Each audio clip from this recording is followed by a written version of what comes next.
Hola, ¿qué tal? Bienvenidos, bienvenidas. Este es Espacio Diverso, una coproducción entre Justicia TV y el Consejo para Prevenir y Eliminar la Discriminación de la Ciudad de México, el COPRED. Este es un espacio de reflexión acerca de los derechos, pero sobre todo acerca del principio de igualdad y no discriminación en la Ciudad de México.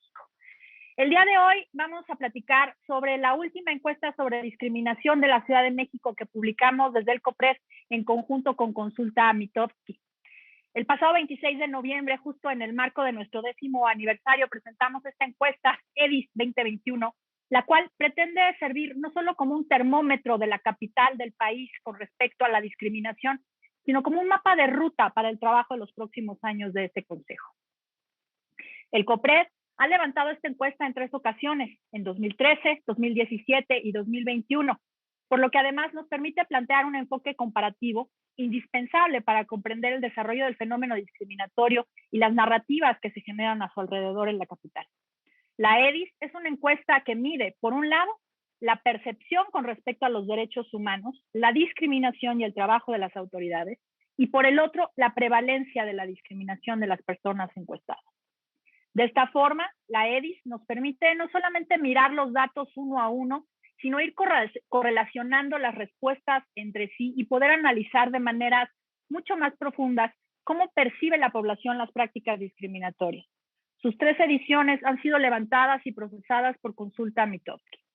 La muestra en 2021 fue de 5,200 personas, de las cuales 4,800 fueron residentes de la Ciudad de México y 400 correspondieron a personas que transitan por la Ciudad de México y población flotante. Un dato general tiene que ver con la sensación que tiene la población respecto del respeto a los derechos humanos. Entre 2013 y 2021 creció muy poco la idea de que se respetan mucho o algo los derechos humanos, del 21.4 al 24%. Y por el contrario, decreció la idea de que se respetan poco o nada al pasar del 77 al 72%. Estos resultados nos encaminan hacia la urgente necesidad de robustecer la conversación respecto a la garantía y protección de los derechos humanos.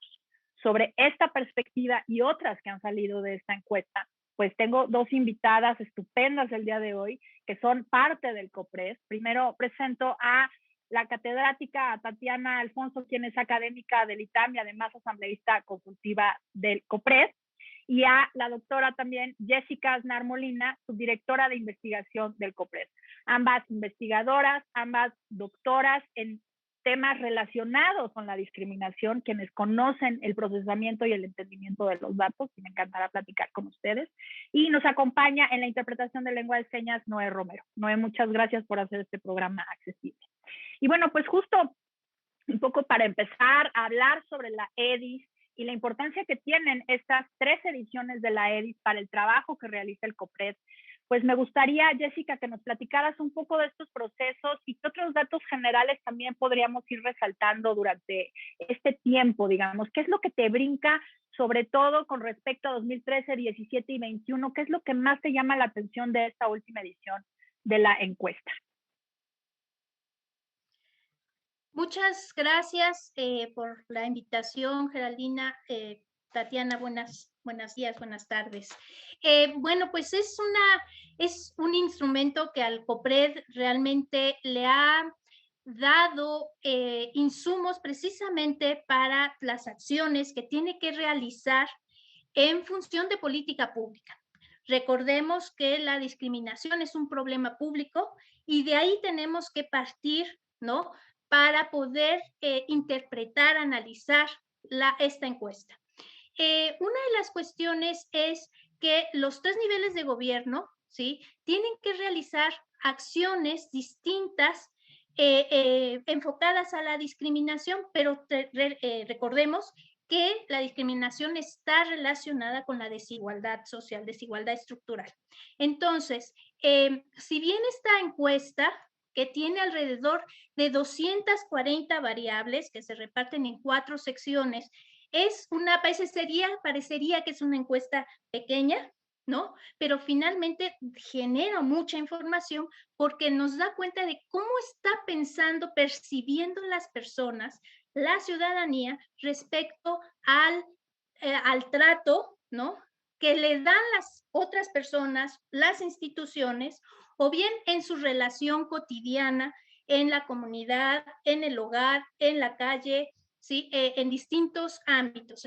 Entonces, eso vuelve muy importante, muy interesante el análisis y el trabajo de política pública. Ahora, las acciones y para dar solución al problema público de la discriminación deben de ser distintas en los 3 niveles de gobierno. Y eso también quiero resaltarlo porque las acciones que se toman a nivel nacional son muy distintas o pueden ser muy distintas, ¿no?, a nivel local, ¿sí? Por los recursos, por el número de personas con las que se trabaja, por el nivel de alcance que se tiene, y en este caso específico, por el trabajo que tenemos en la Ciudad de México con las alcaldías. Ahora, esta encuesta puede leerse de manera individual y nos permite dar estas tendencias, estas descripciones de una situación, de un fenómeno que está en este momento, que fue 2021, perdón, ¿sí? Y que lo podemos comparar con un momento que se dio en 2017 y en 2013. Contextos totalmente distintos, realidades totalmente distintas y administraciones también distintas. Entonces, de allí podemos resaltar que las personas van percibiendo la discriminación de acuerdo a cómo están viviendo en ese momento, qué es lo que les está pasando y qué está pasando también en sus hogares, porque también la encuesta puede estar mostrando qué está pasando en los hogares y también en sus otros ámbitos. Entonces, en ese aspecto, la EDIS 2021 nos está reflejando algo que tiene que ver con los últimos 2 años, ¿sí? Que es un contexto de pandemia, pero también un contexto donde hubo pérdida de empleos, ¿sí? Donde hubo problemas de confrontación entre vecinos por la enfermedad, ¿no? Y bueno, por algunas problemáticas específicas que trajo la pandemia, ¿sí? Pero muy apegado a la persona. ¿Qué estaba pasando con la persona? Quizá en el 2017 y en el 2013 el, el, el contexto era no en el hogar ni en la persona, era en la colectividad, en la comunidad, alguna problemática de algún problema que se estaba dando en las noticias, ¿no? En las noticias de televisivas o qué sé yo. Entonces, eso es importante considerarlo a la hora de interpretar los datos de cada uno de las encuestas. Sí, pues yo creo que justo alguno de las cuestiones, por ejemplo, cuando hablan del derecho a la salud como uno de los derechos principales, por ejemplo, cuando se habla de qué es lo más importante, digamos, que se respete cuando se respetan los derechos humanos. Entonces, me parece esa una perspectiva muy interesante que justo me gustaría saber si tú, Tatiana, lo ves más o menos de la misma forma o qué datos te llamaron a ti la atención. Sí, muchas gracias. Bueno, muchas gracias también por la invitación. Qué gusto estar contigo y con Jessica y conversar sobre la encuesta que yo creo que parece pequeña, como dice Jessica, pero es un esfuerzo gigantesco y proporciona una cantidad de información para trabajar justo en promoción y prevención, ¿cierto?, de derechos humanos y frente a la discriminación. Yo creo que es una herramienta invaluable.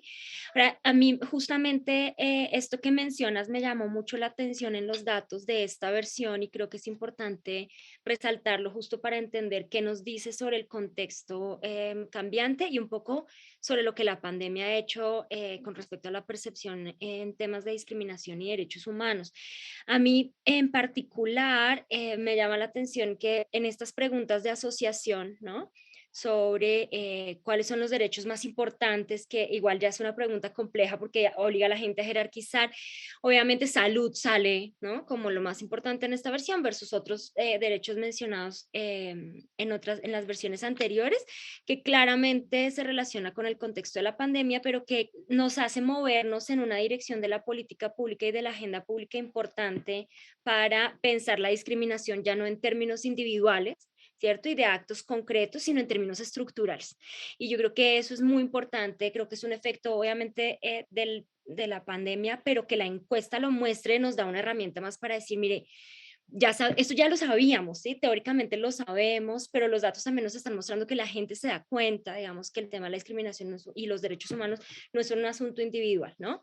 Eso es lo primero que yo resaltaría. Lo segundo que yo resaltaría, que es, claro, digamos, desde una perspectiva de investigación fascinante, pero muy importante para la agenda pública también, y que creo que en alguna medida también es consecuencia del discurso público que se mm, se ha movilizado con la pandemia, es la asociación entre discriminación y desigualdad.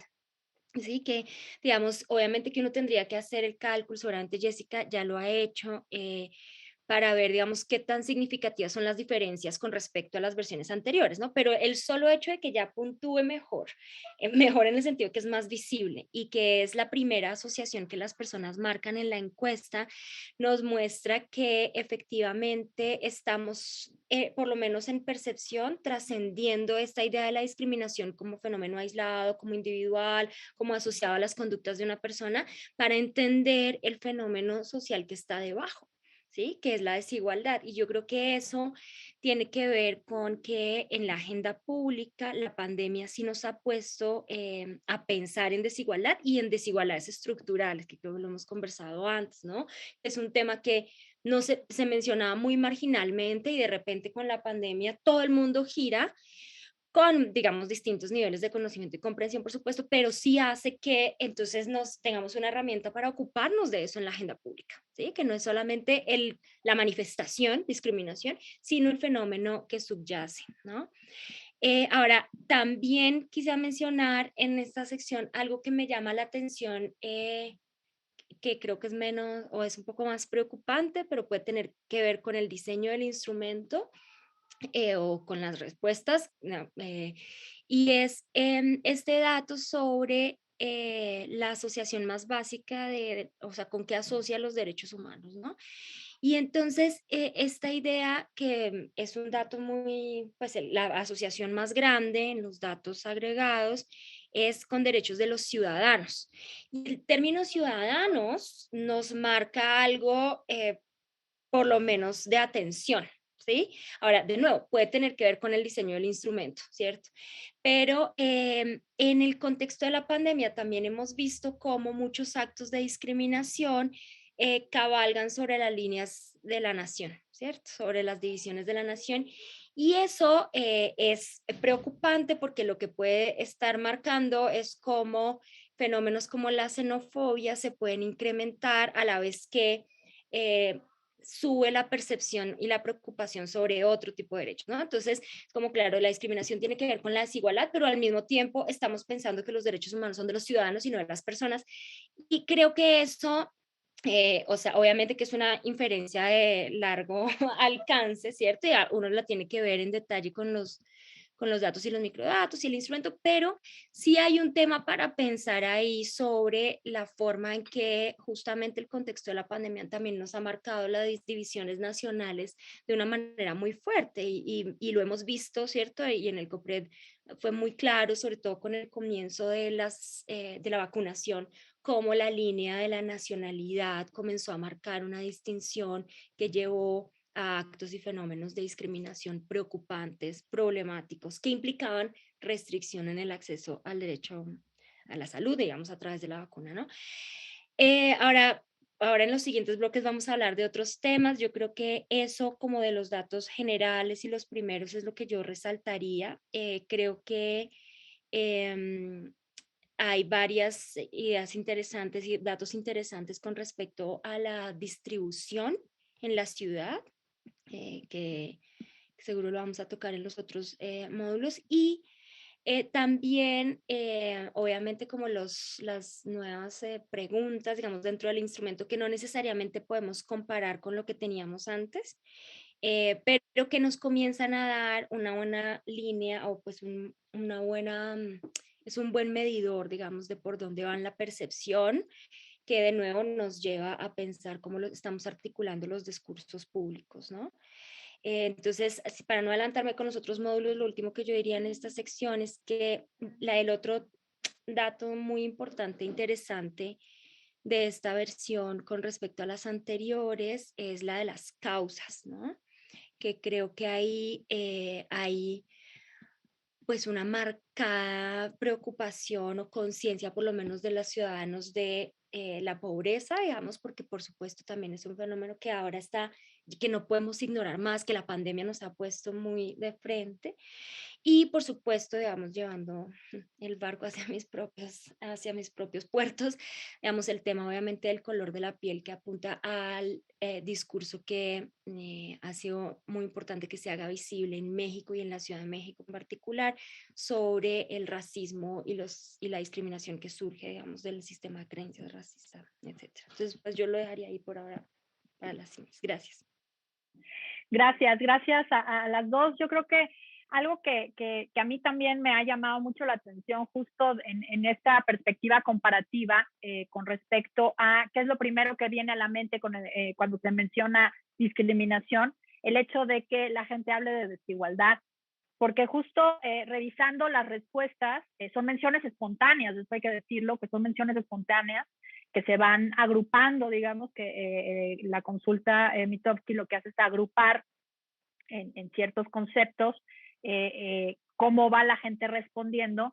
Y lo que a mí me llama la atención para bien es que en 2013 y en 2017, cuando se hablaba de discriminación, la gente percibía como un maltrato, como un menosprecio, o sea, no entendía, digamos, lo que hoy se entiende en términos de este trato diferenciado o estos impactos diferenciados asociados a políticas, por ejemplo, o a leyes o a cuestiones estructurales, ¿no? Entonces, a mí esto me parece muy interesante y además el aumento, ¿no? O sea, si en 2013 nos mencionaban desigualdad un 7.8, en agosto de 2021 ya nos fuimos al 14.3, entonces se duplicó, digamos, esta percepción y me parece que eso es un dato súper interesante que, bueno, pues habría que explorar en el análisis, digamos, con los demás datos.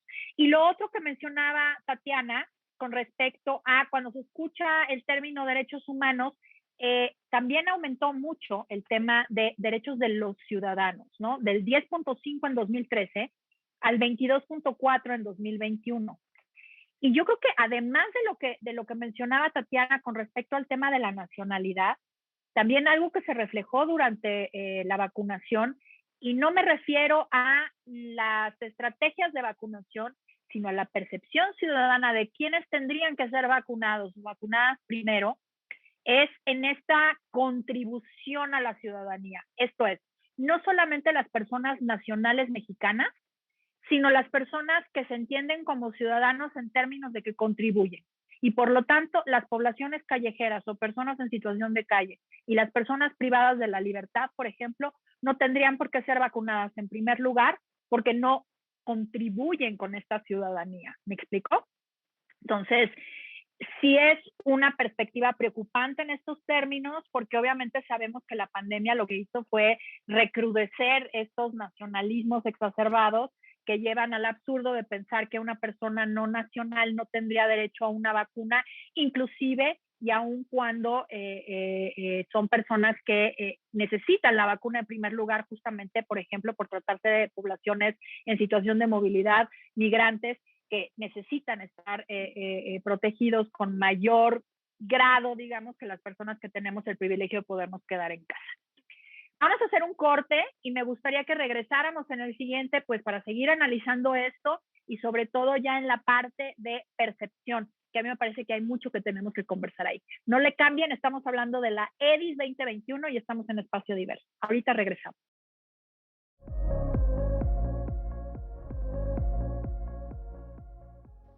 Bien, pues estamos de vuelta aquí en Espacio Diverso y estamos hablando sobre la encuesta sobre discriminación de la Ciudad de México en su edición 2021, levantada por el COPRED junto con Consulta Mitofsky. Y bueno, pues estábamos platicando con nuestras invitadas sobre pues algunos datos que nos llaman la atención y que creemos que hay que explorar de una manera mucho más profunda, lo relacionado al tema de la desigualdad, lo relacionado al tema de la ciudadanía. Estamos hablando con las doctoras Tatiana Alfonso y la doctora Jessica Aznar respecto de estas cuestiones. De acuerdo con la EDIS 2021, casi el 19% de las personas encuestadas identifica a las personas de piel morena como el grupo más discriminado, seguido de las personas indígenas con un 17%. En tercer lugar se ubican las mujeres con un 9.4%, seguidas de las personas gays con un 9.3%. Consideramos desde el COPRED que esta respuesta está conectada con el discurso público, pues implica la visibilización de la discriminación y violencias que viven determinadas personas y colectivos.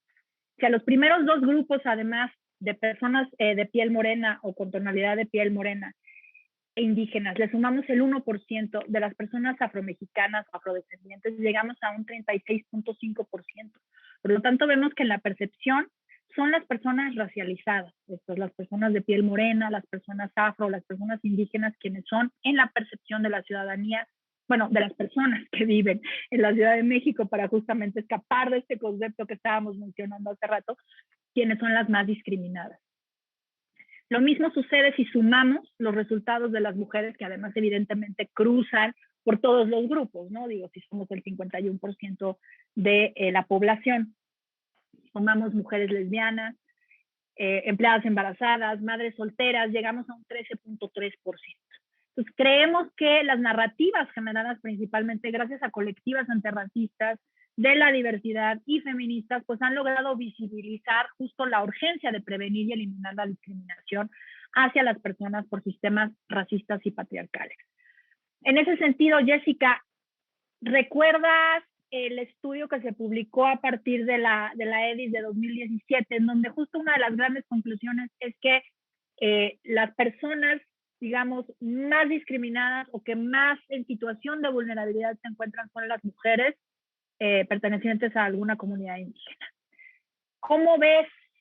¿Se ha movido? ¿Seguimos en lo mismo? ¿O realmente estas narrativas han empujado, han impulsado este tema? Porque sí vemos que aumenta en la percepción las mujeres como uno de los grupos más discriminados.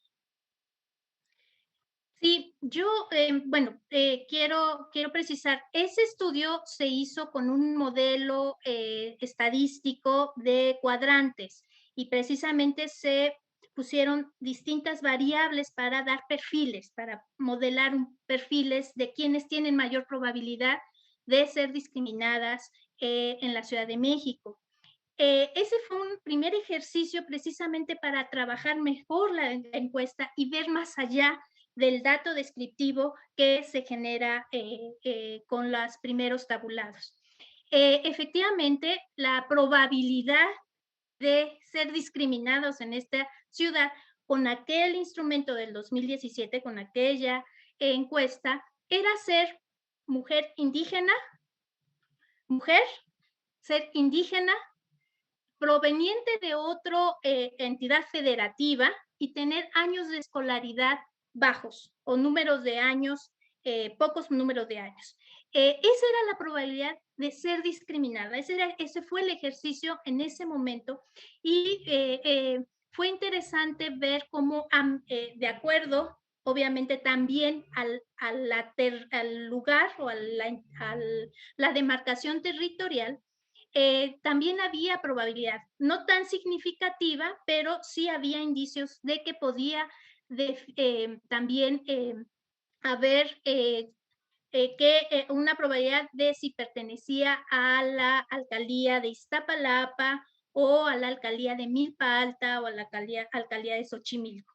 Entonces, fue interesante hacer ese ejercicio con el 2017. ¿Qué podría ver ahora? Precisamente porque en ese momento uno de las personas o de los grupos que percibía la ciudadanía o las personas encuestadas, pues no estaban dentro, las mujeres no estaban dentro del grupo rankeado como las más discriminadas, ¿no? Ahora en 2021 sí, Y será importante ver precisamente cómo se pueden hacer este ejercicio de probabilidad, ¿no? ¿Por qué las mujeres están ranqueadas en estos primeros lugares?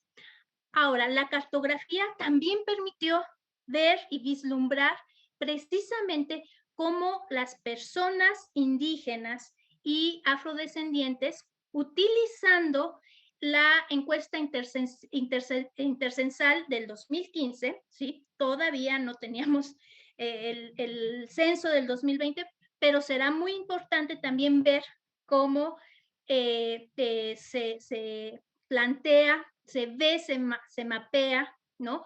Esta relación entre la presencia de personas indígenas y afrodescendientes en las distintas alcaldías con esta percepción de piel morena, o también la importancia de ser mujer, ¿no? En esta necesidad de cruzar los datos, de hacer interseccional el dato, que tiene que ver con género, ¿no? Y origen étnico y condición racial. Creo que esos dos ejercicios nos están permitiendo jugar, ver, ¿no? Hacer mucho más analítico el dato y entender dónde están las problemáticas específicas de las alcaldías para que llegue realmente la política pública, ¿no? A lograr, a solucionar problemas específicos. Y por supuesto que los mensajes y el trabajo que se hace de manera institucional en el Consejo también llegue e impacte a esas poblaciones con sus necesidades específicas. Y creo que ese es un punto. Muchas gracias, Jessica. Sí, y hay un dato ahí que a mí me llama mucho la atención en cuanto a esta pregunta, ¿no? O sea, los datos que estaba yo dando al principio con respecto a los primeros lugares, digamos, de los grupos más discriminados es en percepción, y es muy importante aclararlo y decirlo, que es lo que la gente cree, digamos, cuando se le pregunta, ¿cuál cree usted que sea el grupo más discriminado? Sale en primer lugar en 2021 las personas de piel morena, y esto tuvo un aumento.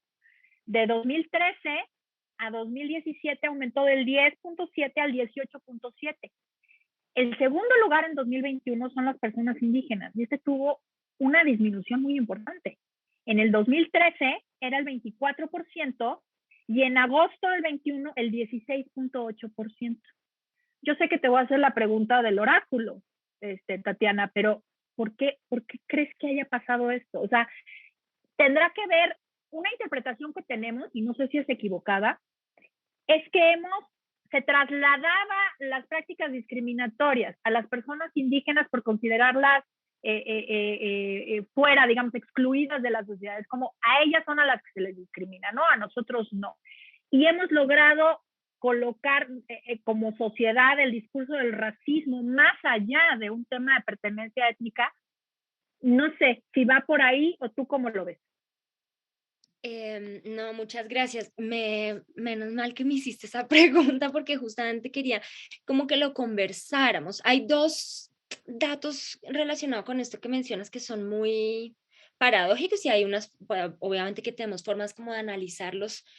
La primera es esa distribución. Entonces tú pasas de tener a las personas, la percepción sobre la discriminación a las personas indígenas muy alto, y ahora en realidad lo que parecería es que en percepción estás distribuyendo el riesgo de discriminación, ¿cierto? Estás diciendo, ya no son solo las personas indígenas, sino también las morenas, pero uno tendría que ver, digamos, con los datos, si efectivamente es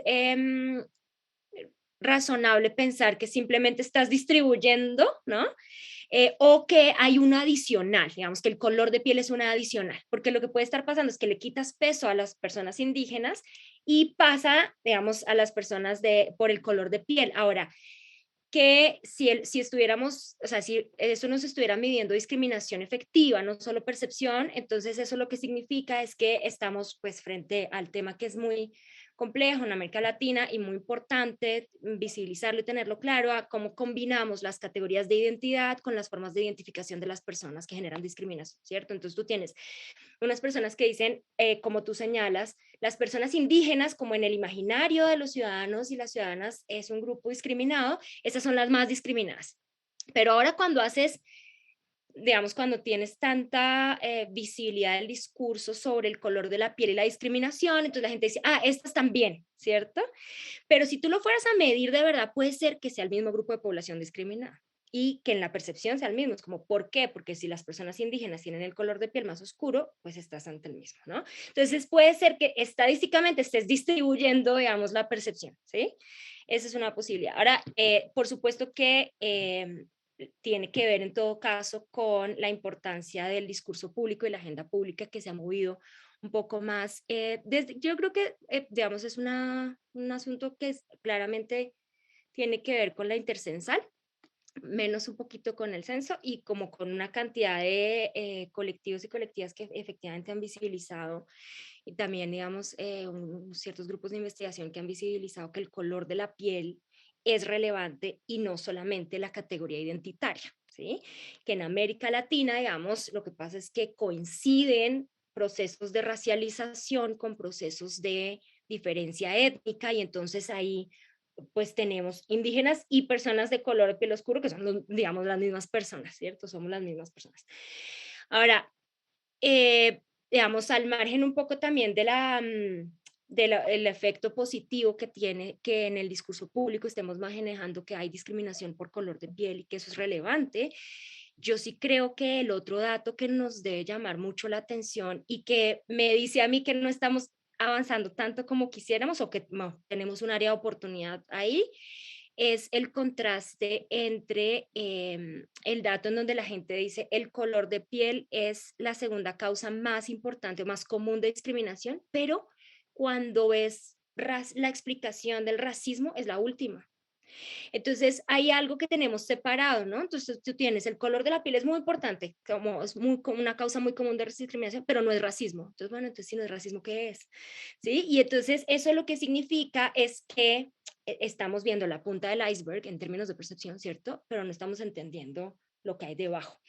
Y creo que ese es un área de oportunidad gigantesca para el COPRED, para la política pública en general, para la investigación, porque significa que seguimos separando el fenómeno y entonces estamos convencidos a partir de las campañas, la visibilización, los discursos, tal, pero estamos negando que el racismo existe todavía, digamos, o digamos, seguimos negando que existe y yo creo que ahí hay un tema muy importante que también tiene que ver de nuevo con el hecho de que entonces, digamos, claro, las personas indígenas son discriminadas, pero no es racismo, es como, entonces, ¿qué es? ¿Sí?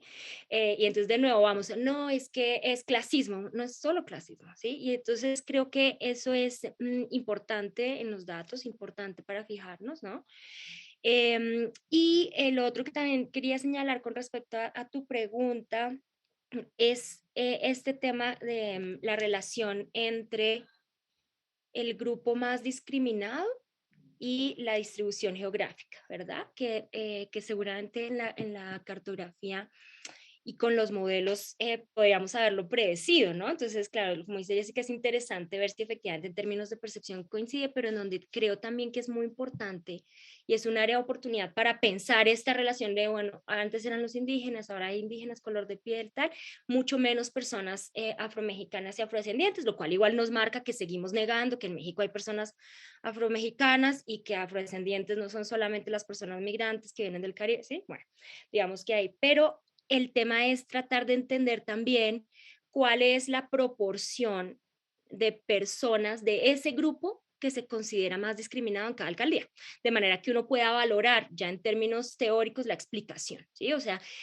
hay una teoría que se utiliza mucho en estudios de discriminación, que es la teoría de la relación entre grupos, ¿no? Entonces, entre menos personas de un grupo tienes en determinada población, es más probable que ese grupo sea discriminado, ¿sí? Eso es una teoría que ha sido testeada en temas de discriminación étnico-racial y la realidad es que predice en muchos casos ciertos patrones de discriminación. Entonces, con respecto a la distribución geográfica, lo que sería también interesante de pensar pensar y analizar es, si por ejemplo tú tienes de acuerdo con la información, vamos a ver por ejemplo en Coyoacán, por decir algo, ¿cierto? En Coyoacán dices, el grupo más discriminado en la alcaldía de Coyoacán son las personas de piel morena.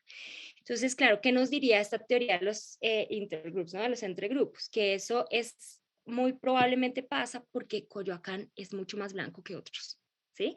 Entonces, claro, como tienes menos personas morenas, lo que la teoría predeciría es que las discriminas más porque en alguna medida no perteneces, ¿no? Luego esto cambia, digamos, la teoría lo explica luego cuando ya es mucha, que se convierte como en la teoría, en la hipótesis de la amenaza, etcétera, ¿no? Pero eso de lo que nos habla también para pensar las estrategias de acción, primero pues en investigación poder determinar efectivamente qué significa eso con relación a la proporción de los grupos que viven en los lugares. Pero en política pública y en la agenda pública es muy importante también para marcarnos que tan bien o mal estamos en términos de diversidad. ¿Sí? De diversidad étnico-racial, de diversidad de género, diversidad por orientación sexual, porque eso significaría entonces que si podemos comprobar explicaciones como esas, podemos entender cuáles son esos lugares de la ciudad que son tan homogéneos que el riesgo de discriminación es más alto, ¿sí? O tan segregados que el riesgo de discriminación es más alto. De manera que podamos también redirigir los esfuerzos de la política pública y la agenda en ese sentido, más hacia como darle materialidad al discurso más ligero de la diversidad, ¿sí? Es como no es ligero, o sea, es en serio cuando podemos entender que la segregación, la homogeneidad, la falta de diversidad en el sentido fuerte es un riesgo de discriminación. Entonces yo creo que ahí también hay pues una oportunidad en ese sentido. Y con respecto al color de la piel y a la identidad, parece ser particularmente importante en la Ciudad de México. Gracias. Sí, justo, o sea, algo que nos llamaba la atención también en este sentido, y lo mencionas, tiene que ver con los comparativos entre las alcaldías, ¿no? Como de 2013, todas las alcaldías podían en primer lugar a las personas indígenas, y en este 2021 tenemos casi la mitad de las alcaldías, 1, 2, 3, 4, 5, 6, 7 alcaldías nos responden piel morena. Y es lo que dices de los grupos menores o minoritarios, no quiero usar minorías, pero bueno, minoritarios dentro de la alcaldía, por ejemplo, Milpa Alta pone gays. Entonces, ese dato es impresionante. ¿Querías decir algo, Tatiana, rápido antes del corte? Adelante. Sí, perdona, es que justamente eso es lo que hace como que pienses la proporción. Es en milpa alta, entonces tú lo que supondrías, digamos, pero por supuesto hay que, luego lo hacemos con Jessica con los datos específicos, pero en milpa alta tú lo que supondrías es que el grupo más discriminado no van a ser indígenas, ni van a ser personas de color de piel, porque por la distribución de la población que tienes, por el tipo de población, ¿cierto? Y en cambio, claro, ¿qué te salta gays? Ahora, si lo hiciéramos así, digamos, claro, eso es importante para entender cuál es el mecanismo que nos lo produce, ¿sí? Entonces es la forma de darle explicación a los datos y a partir de eso construir la política pública, que es por eso, digamos, el ejemplo de Coyoacán, yo en serio, genuinamente lo creo, Coyoacán es una alcaldía gigantesca, ¿no?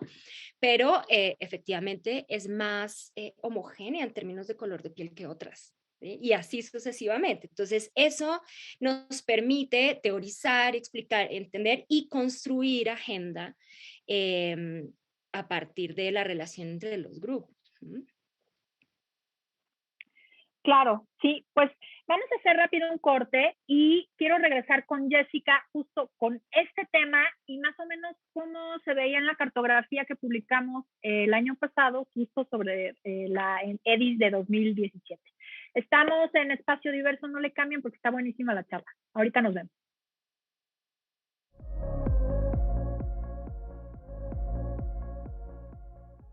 Pues estamos de vuelta aquí en Espacio Diverso y estamos hablando sobre la EDIS 2021, la encuesta sobre discriminación del 2021. Y pues ahorita estamos haciendo un análisis sobre la percepción de los grupos más discriminados y de un análisis ya un poco más territorial, digamos, de alcaldía por alcaldía.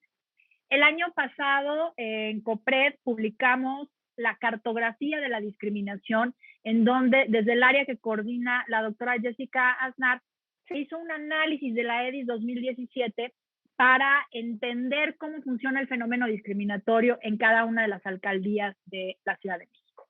Ese ejercicio lo vamos a repetir ahora con el censo del 2020 y con esta encuesta del 2021, pero me gustaría, Jessica, que nos platicaras un poco qué diferencias ves, sobre todo de cara a lo que nos está comentando ahorita Tatiana con el tema de personas indígenas, tonalidad de piel, etcétera. ¿Cómo ves tú y cómo crees que haya esto, pues no sé si se pueda decir, evolucionado, cambiado, desarrollado, en fin? Adelante, Jessica. Bueno, yo lo que se puede ver en la EDIS 2021 es precisamente cambios que curiosamente en la 2017 se tenían de manera distinta, pero en la 2013 son muy semejantes a lo del 2021. Entonces, aquí, por ejemplo, la percepción de discriminación, más bien de que existe discriminación, por ejemplo, por alcaldía, Coajimalpa y Coyoacán incrementaron al menos esa percepción de que existe discriminación. En 2017 estaban por debajo o eran de los que estaban dentro o alrededor del promedio, ¿no? de percepción de discriminación, pero ahora son las dos primeras alcaldías que perciben que se discrimina más en la Ciudad de México. Y teniendo al final de la lista a Tlalpan y a Milpalta, que curiosamente Tlalpan y Milpalta en 2017 estaban también cercano a la media de la percepción de discriminación, de la existencia de discriminación en la Ciudad de México, y ahora bajaron, ¿no? Allí podemos estar pensando que en Tlalpan está llegando las políticas antidiscriminatorias, están siendo más efectivas.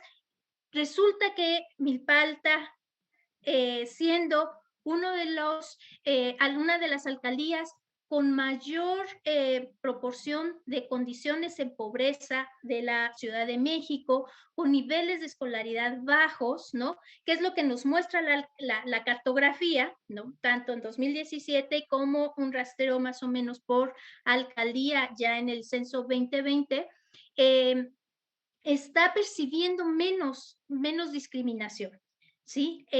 Ahí puede estar sucediendo alguna cuestión, ya sea tenemos que hacer pruebas estadísticas para saber si hay alguna relación y con qué variables se está relacionando. Otra cuestión precisamente es la discriminación hacia las personas. Y los tres lugares es población, personas pobres, indígenas y mujeres que en este 2020 son las tres que están al frente o en la lista de personas que más o que se percibe que son las más discriminadas. Porque está los grupos más discriminados, que se pueden pensar distintos, ¿no? Y en la cartografía, con la cartografía que se hizo en 2017 con un mapa de calor, se ve precisamente cómo en Iztapalapa, ¿sí? Ahí sí seguía habiendo esta percepción de que las personas pobres eran las más discriminadas.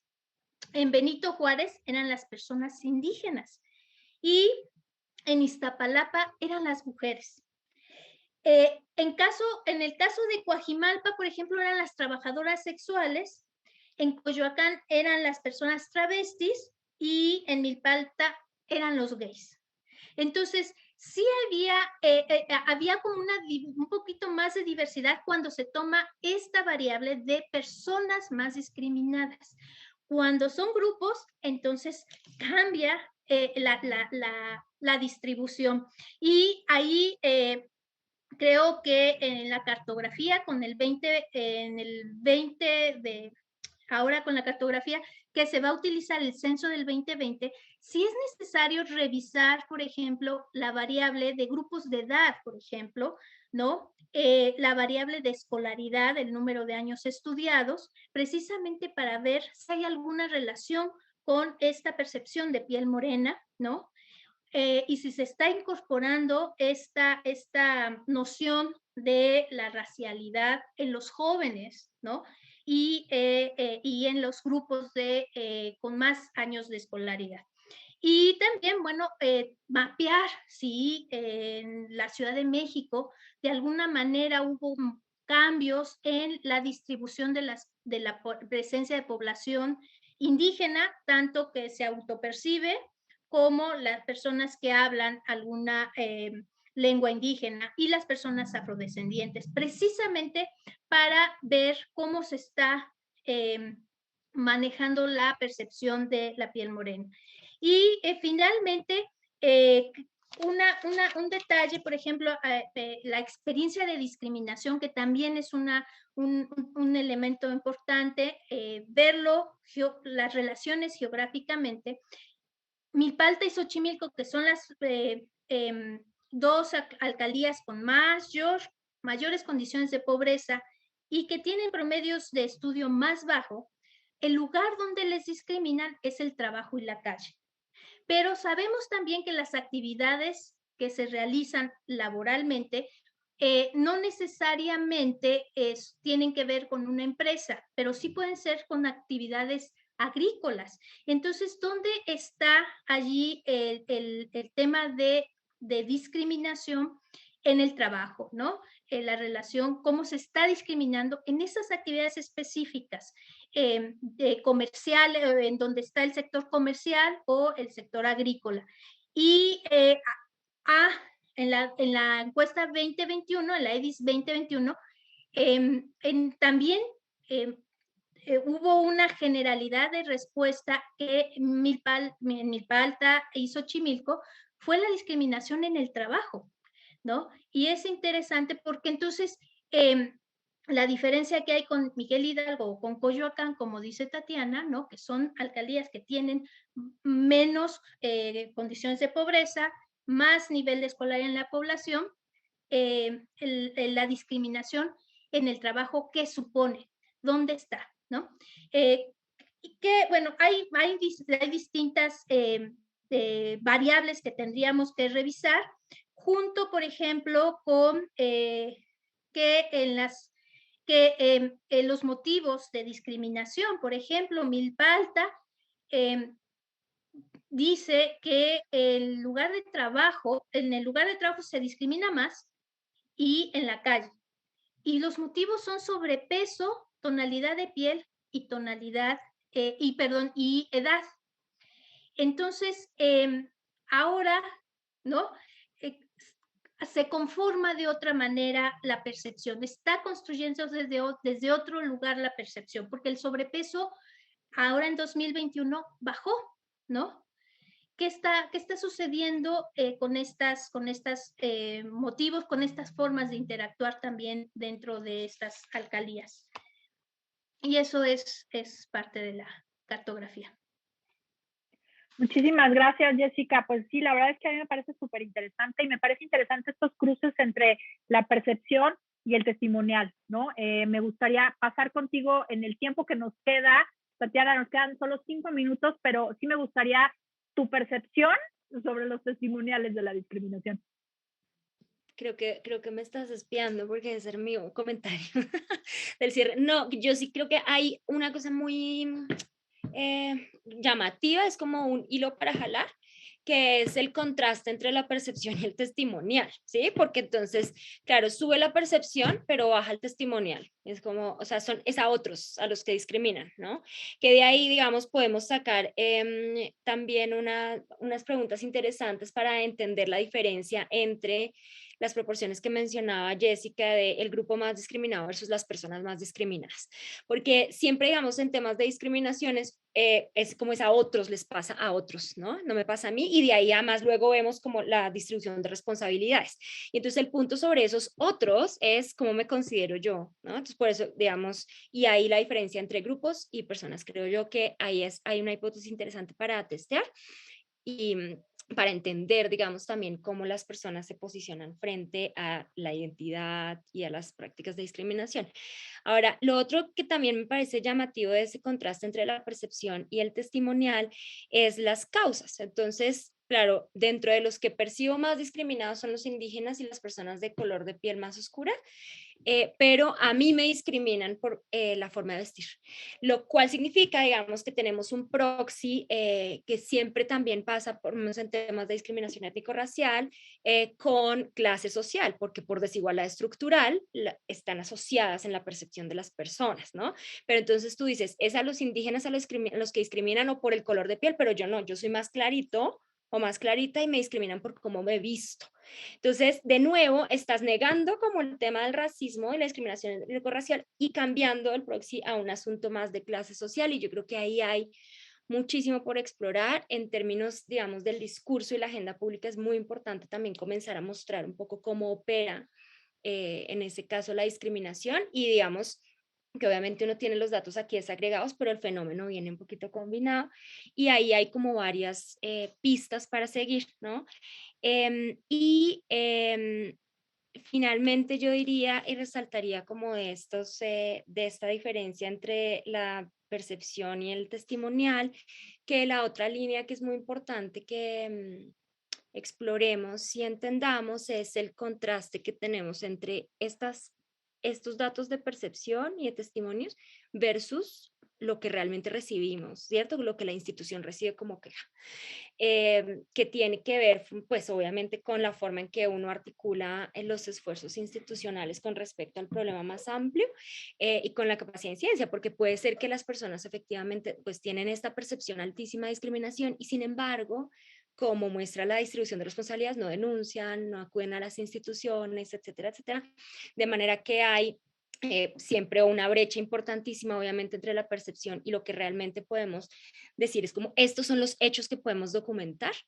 Y de ahí creo que hay pues como todo un espacio importante para diseñar acciones, ¿no? De manera que comencemos también a repensar y a modificar esta idea de qué hacemos cuando vemos que alguien es discriminado, o sea, que la mayoría sea nada, no hago nada y voy a seguir haciendo nada, es problemático, digamos, en términos de em, la política pública, en términos de combatir la discriminación, y creo que justamente el contraste de esos datos y el tipo de casos que se reportan, que creo que justamente por color de piel, las que son muy bajas, ¿no? Salvo, digamos, las que se reciben obviamente por colectivos y grupos y organizaciones que se movilizan alrededor de esa idea. Entonces yo creo que ese sería el otro tema en donde el contraste entre percepción, testimonio y lo que uno ya conoce, digamos, como institución o como grupo, investigación, etcétera, vale la pena considerarlo para futuras acciones. Exacto, sí, la verdad es que hay algo que a mí me llama mucho la atención, que tiene que ver, por ejemplo, con el primer lugar de las denuncias histórico de COPRES, tiene que ver con el despido por embarazo.